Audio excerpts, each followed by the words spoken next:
Umeona tumecheza hapa wimbo nyingi na mimi nikafurahi. Ni kwa sababu nchi yetu ina umoja.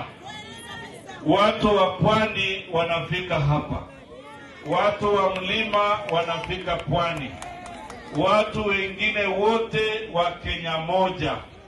Mimi nawaomba kwa unyenyekevu, tutofautiane kwa maoni, lakini tusitofautiane ya kugawanya nchi. Tutofautiane kwa sera, lakini tusitofautiane hali ya kwamba hii itakosa amani. Nchi ambayo haina amani, hakuna mtu yoyote ambaye anaweza kutimiza ndoto yake ya kimaisha katika nchi yenye mchafuko. Kwa hivyo mimi nawaomba sana wenzangu, na kwa unyenyekevu mkubwa, tulinde amani ya Kenya, tulinde umoja wa Kenya.